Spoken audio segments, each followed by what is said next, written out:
Hi, everyone, and thanks for joining us today for the next episode of the Jason's Take On.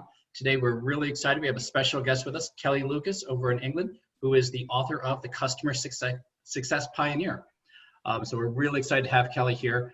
I actually had the opportunity to facilitate a training session with Kellie at SuccessCon London a couple years ago, and we got to know each other, and I was really excited when she came out with the book and agreed to be on the show. So there we are, and as always, I am joined by my co-host, Jason Noble, over in the UK. Good afternoon, good morning, everybody. Kellie, really excited to have you here and hear more about the kind of concept and ideas behind your book. As Jason said, we love having guests on here and really excited to having you with us. Oh, thanks for having me, both of you. It's great to be here. Fantastic. So, Kellie, for those who don't know you, which are few and far between these days, why don't you go ahead and tell us a little bit about yourself and your background, and then we'll jump into a little bit more of your experiences in your book and your thoughts going forward in customer success. Yeah, sure. My background, I started in finance, probably the dullest part of my career so far, but it kind of drew me into all of the things that I've done, which have effectively took me into IT consultancy, which was really all about relationships and getting repeat business with your consulting customers through doing a really good job.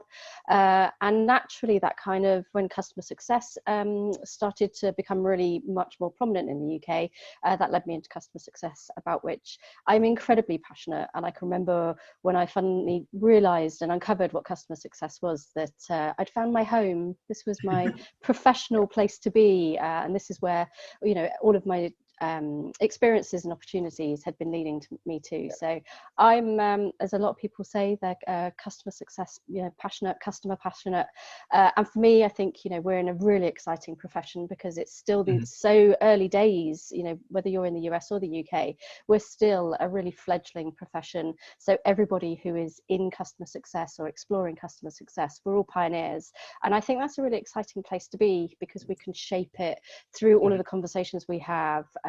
We were talking before we started recording about conferences and meetups, and I love the fact that almost everybody in the customer success world is very sharing. They're very supportive of each other, and we want to shape it together. There's none of this competitive edge. There's none of these barriers, and I think that's also an incredibly exciting thing for the world in a larger sense as well. That's great. I agree, especially with the sharing piece. And that's why Jason and I started the podcast, is our opportunity to help share ideas and give back. We've been so thankful for all the people who've come in, like yourself, who've come and joined us. I was very fortunate in that Kellie let me read an advanced copy of her book to give her some thoughts and feedback, and I really loved it and really recommend it to everyone. Thank you. Kellie, can you tell us what actually inspired you to write the book? Because it's not a small undertaking. No, and if I knew what I know now, maybe I wouldn't have done it, but that's not true. I have other ideas for other books, so I would recommend it to anyone, and equally say that if I can do it, anyone can do it. So if you've got a book in you, just go out and do it, persevere. As my publisher says, done is better than perfect, and if you don't put words on the page, then you can't edit it and make it better. I've always loved books. As a kid, I was a voracious reader. I had my own library. I used to lend out books and things. And I always assumed I would be a writer at some point. Admittedly, I always thought I would be a fiction. Yes, thank you. I always thought I'd be a fiction writer. And just no idea ever really came to fruition and really set my writing on fire. So a few years back, I suddenly thought I should twist that saying that, they say you should write about what you know. And from a fiction point of view, I always thought about, the themes through my life, the experiences I'd had. And I suddenly thought, I know customer success. When I landed in customer success, it was because my organization needed a customer success function. So I went out and I figured out what needed to be done. I went out and found a community and spearheaded a community, and I created customer success at my organization very successfully. There's still got all of the frameworks in place that we put in all those years ago. And I thought, there's a lot of people, it's a pioneering, that's why it's called the Customer Success Pioneer, because we're all pioneering in this space. And there's a lot of pioneers out there, and we should all come together. And I'm sharing my experience of what it feels like to implement your own customer success team, and the topics that you need to be thinking about and how they all relate to each other, and also learning from the fact that we're all in it together. It's hard, but also a lot of it is common sense, and we're all doing the same thing. So validation that we are on the right path and that we'll get there eventually. And hopefully if we there's not a lot of literature out there about customer success at the moment, and the more people that share, and they are beginning to, there's a number of books have been published in the last 6 months, which is great, but the more that we share our learnings and experiences and practical ways to implement customer success and talk to our key stakeholders outside the organization, our customers, as well as internally, because that's really key, then the better we'll get at it, and the better we can shape best practices and make it easier for ourselves and for each other. What were the biggest learnings you had from writing a book? Because it's not a simple undertaking, is it? And I think, like you said earlier on, you quite, it sounds like a good idea, but when you start getting into it, and then you're thinking, oh my, what have I signed up for? But what are the learnings that for you personally, and then what kind of learnings would you share with other people that are kind of embarking on that adventure? So I would say, sorry, I'm jotting down some thoughts that have come to me so that I try and remember. So one thing I will say is that much like customer success, because it's the first time I'd been through it, it felt like a pioneering journey. It felt very scary. I felt very vulnerable doing it, because I said that they say you should write about what you know, but when you're putting out something that is absolutely in your professional line, you're putting your reputation on the line.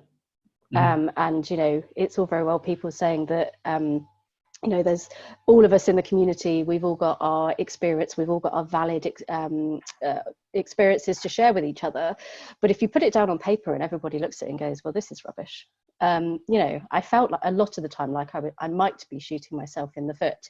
So it was very, I would say, get your people, the people who are on your side. So I had Sue Nabet-Moore, Jason Whitehead, and a number of other people who were absolutely cheerleading me, desperate to see a copy of the draft, desperate to talk to me about the process. And because I felt so vulnerable, I didn't show anybody until the very last minute. And actually, the validation that came from that was such a relief that I probably should have got people involved much earlier, like we would in customer success, right? It is, writing a book is like working in customer success. All of the things that you would do in customer success, you should apply in writing a book. You're not alone. You can ask questions. You should go out and talk to people. Don't make assumptions about things. Go out and ask people, get validation, ask for input, ask for ideas. And also, I found, particularly writing about customer success, because there are so many interrelated elements to customer success, I found it quite difficult to write until I had a structure. So the DIME framework that I mention in the book, which is design, implement, measure, and evolve, that came at the very end of the time frame of writing the book. So people say to me, how long did it take you to write the book? And there are many answers to that. From writing the first word until finishing the first draft was about a year. But if you condense the amount of time I spent physically writing words, it was probably only a few weeks. But all of the rest of it was internal thinking or drawing out ideas on note paper, and getting very confused and tangled about how to deliver the information in a way that would be consumable, because I kept finding myself meandering off because things were interrelated with each other. So find a structure that you hang your topics off so that you can have a map to follow. That's a really key learning for me. Do that, as soon as you can, but also trust that it will come. So it doesn't matter how long it takes you to write the book. Timing. Yep, go on. It's a bit like customer success, having that structure to hang off so you can guide people through. Absolutely, and and I think you start, and my publisher takes you through this process. You start with your table of content. So I always knew the topics that I wanted to talk about, and I always knew where they would sit in the book. but the topics underneath that, some of them stretched a number of chapters in the book. So how would I address that?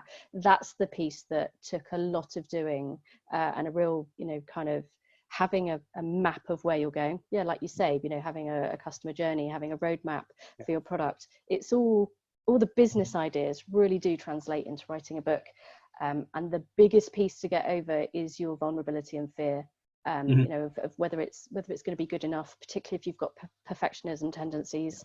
I've got written on my whiteboard, "Done is better than perfect," because it's true. If you don't get something out there, then you never get anything out there. For a publisher to say that to you, that's just such nice. It's incredible, isn't it? Because it is.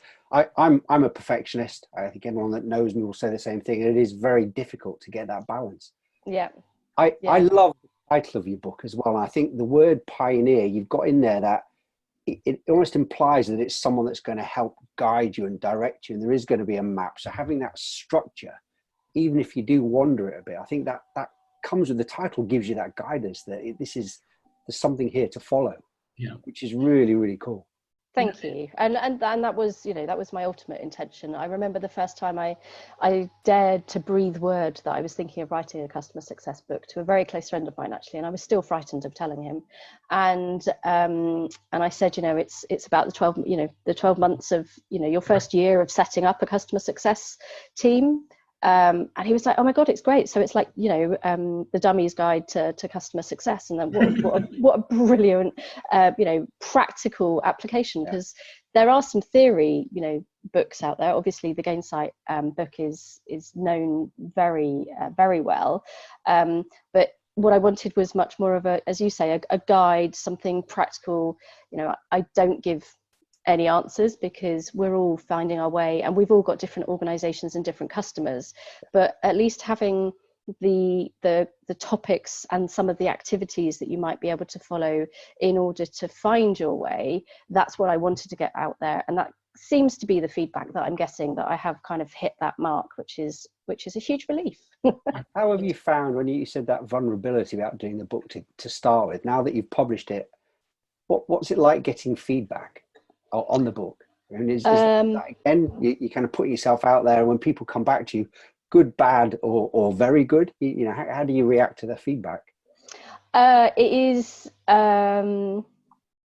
it's challenging. It's I'm generally quite a humble person, so having people come up to you and say, we've read your book and we found it amazing, even at my book celebration event. I can't call it a launch event, because I published on October the 25th, and I had an event to mark the occasion on November the 12th. And in that short period of time, people at the event came up to me and said, "I've read your book. It has been brilliant. I've already started implementing some of the things you've been talking about.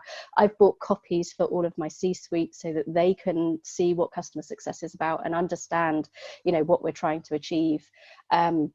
So it is eternally gratifying that actually I did something pretty good with the book. It's not just a vanity publishing piece. It is, it's making a difference to people.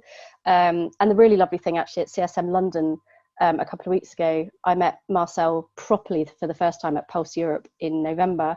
And a couple of weeks afterwards, he messaged me and said, "I've just started reading your book. I'm really loving it, and I think everybody that comes to CSM London should have a copy.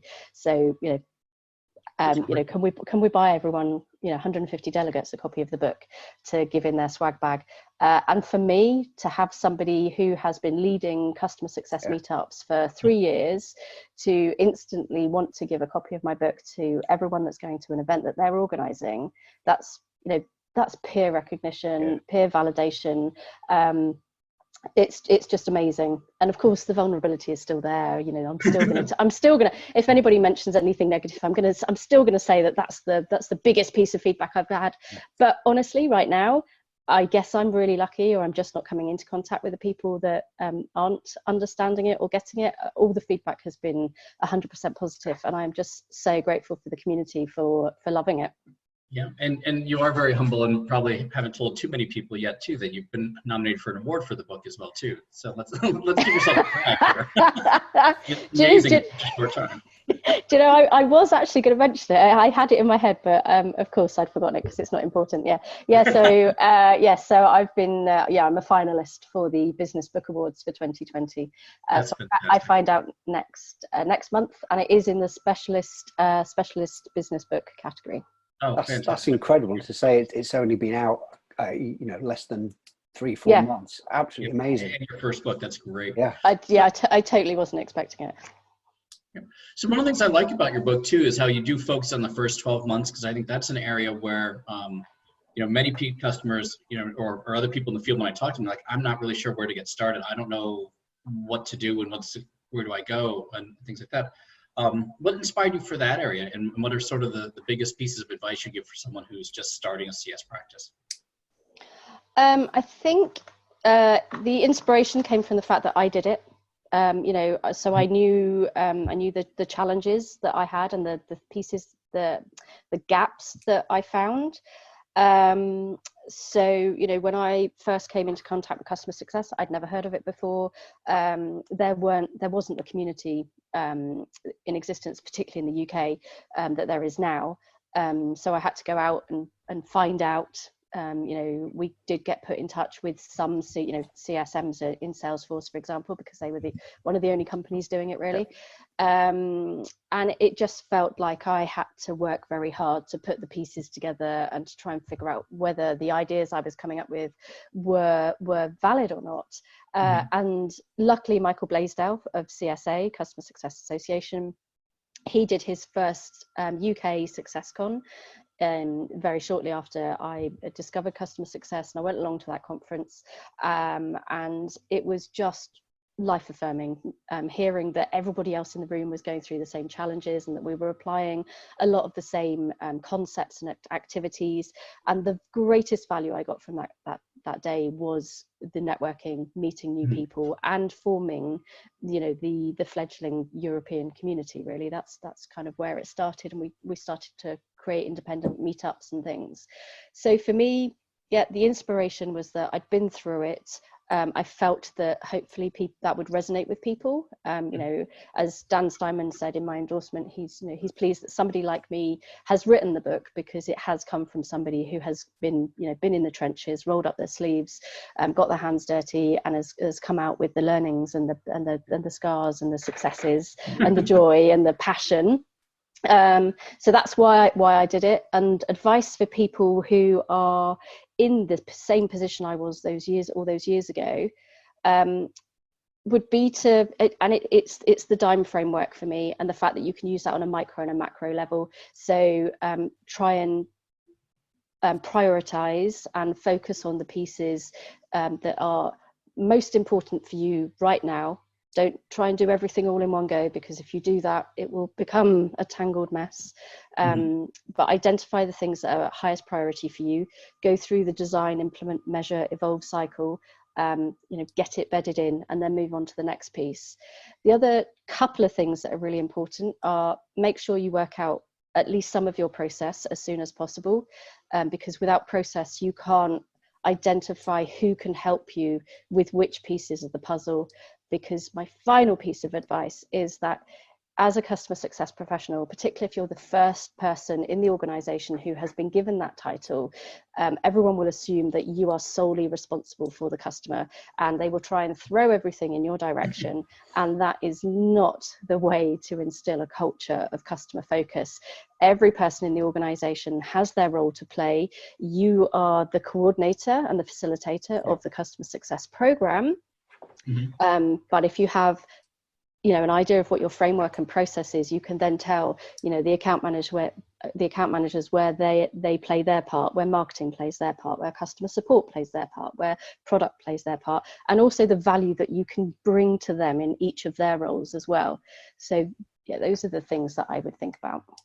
I love that idea of us customer success as the facilitators, because it's something Jason and I have spoken about before, and I've seen it in multiple organizations, and it is that bringing together all the right people to help the customer. And you're not, it is a lot of organizations now think when they put someone in the position with customer success in the title, that's it, done.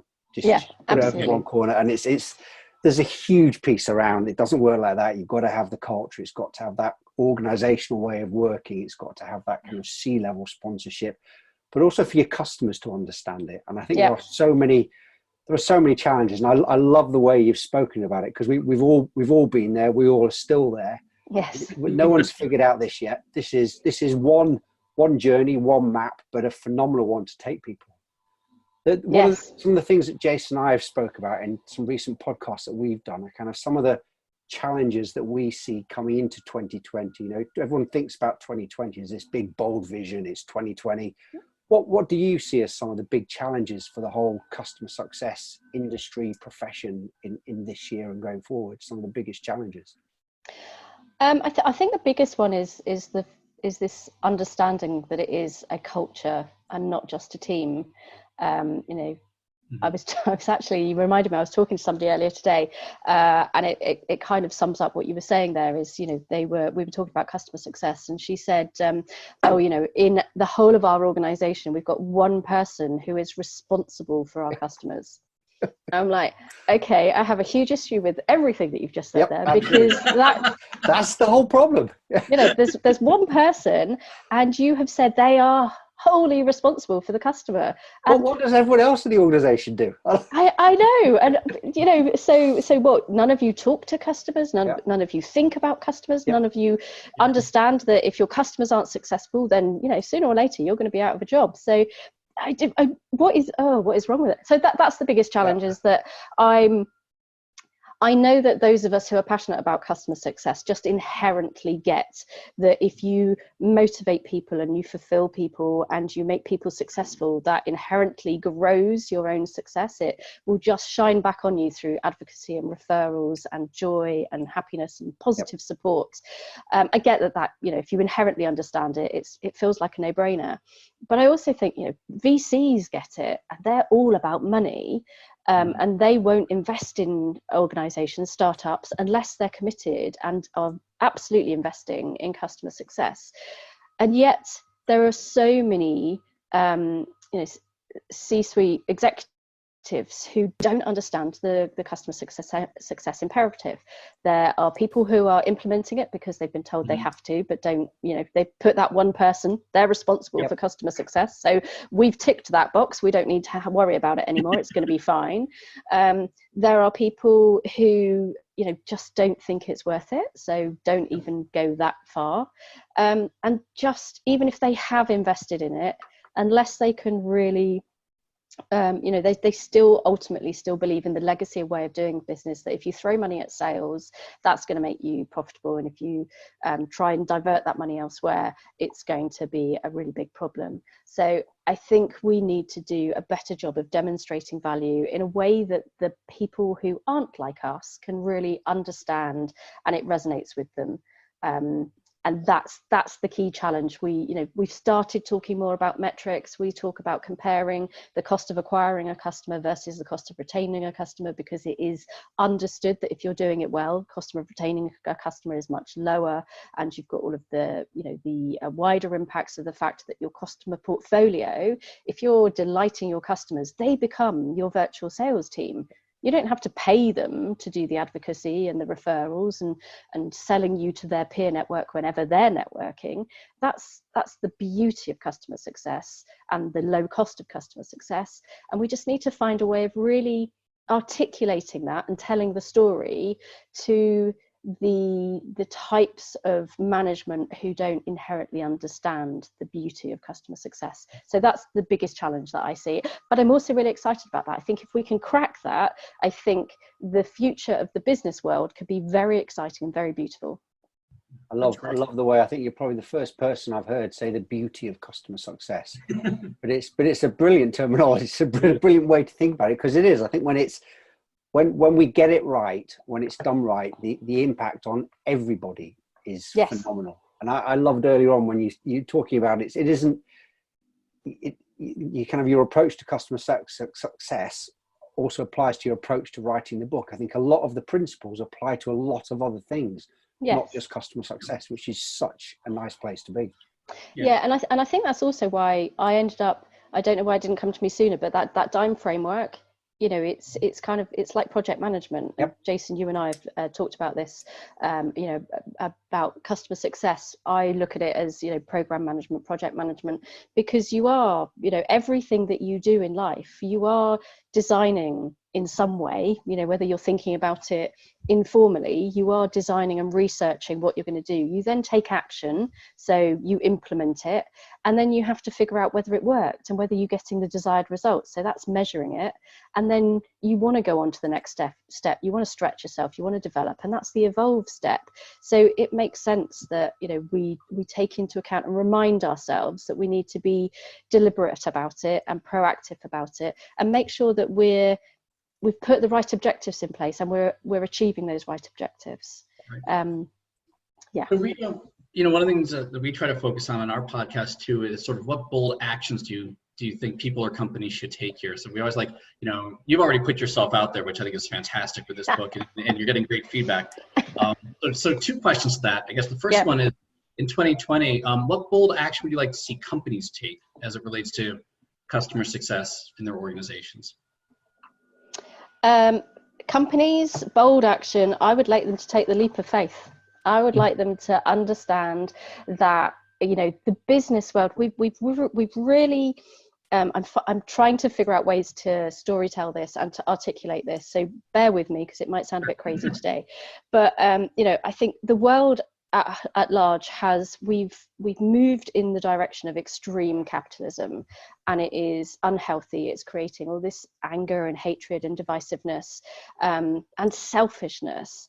And I think if business can take a leap of faith that which is based on inherent knowledge, businesses are made up of individuals. Individuals are people. People need connection. They need to be motivated. They need to feel fulfilled. And if you concentrate on the individuals and the people, which is inside your organization, but also outside your organization, so your customers, then they're going to want to do better. They're going to want to achieve more. They're going to want to, meet your objectives because they feel appreciated. And if we could do that in a really, I'm going to use the word beautiful again. If we could do that in a really beautiful way, because I know that there's a lot of talk about it, and there's a lot of programs in organizations, but like customer success, I think a lot of C-suite executives are putting these programs in place because they feel they have to, and because it's being talked about, and because it's a tick box exercise.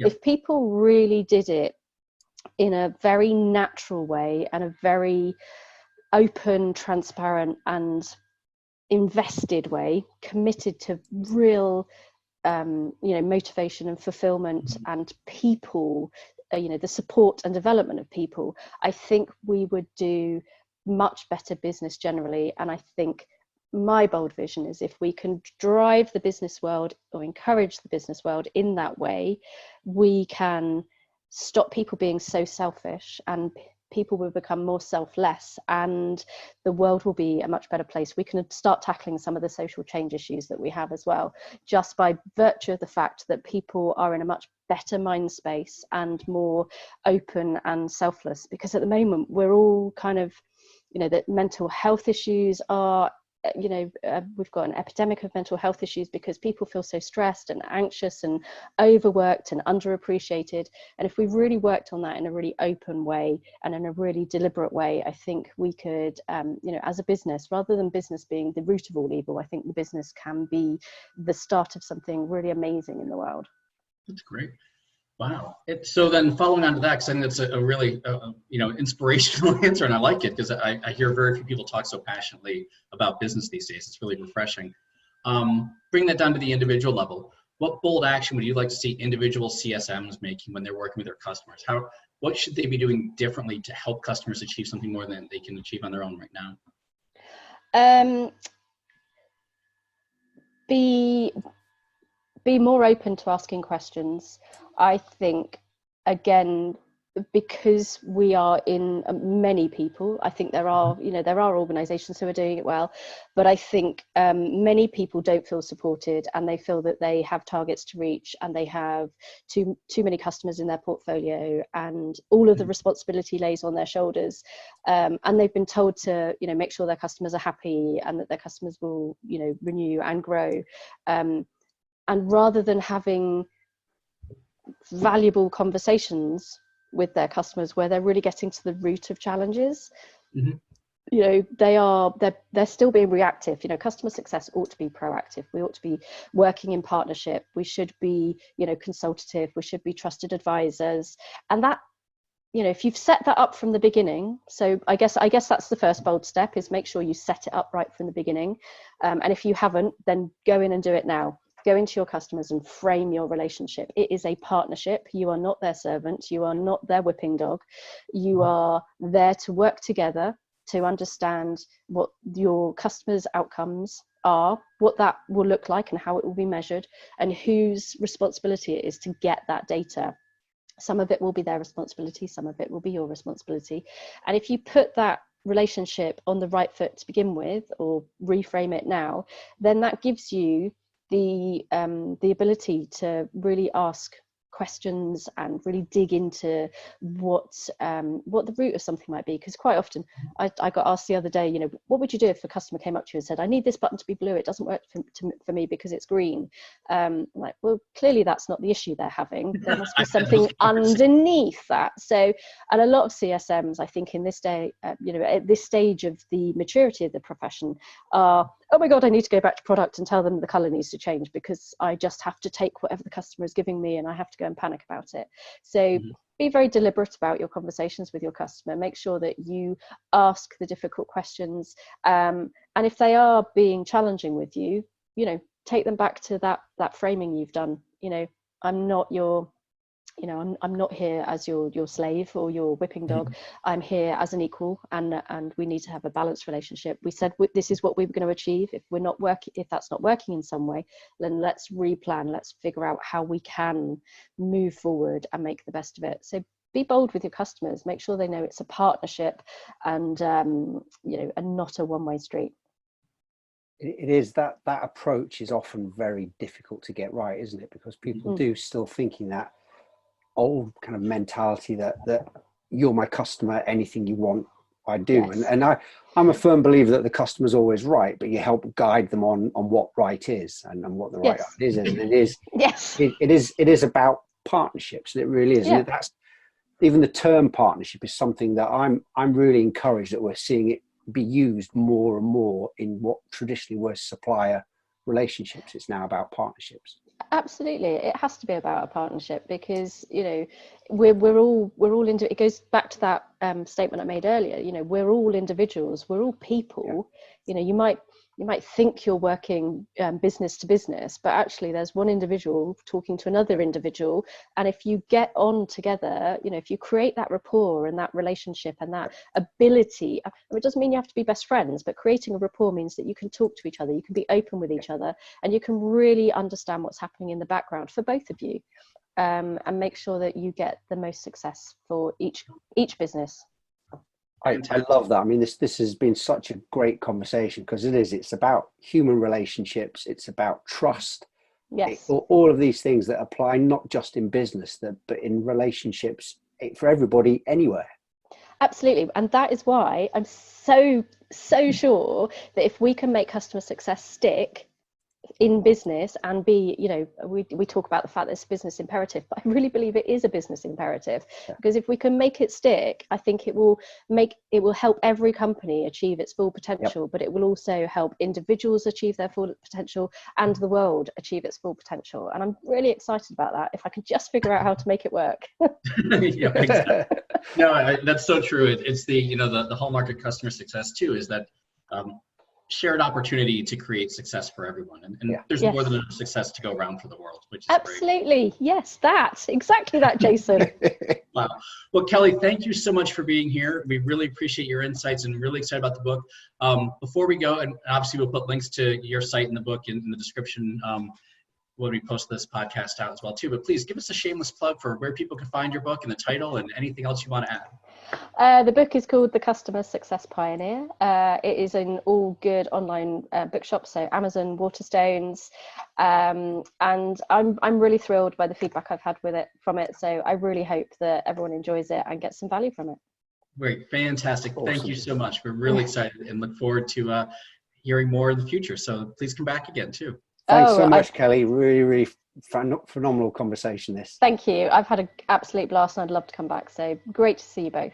Great. Thank you. Thank you.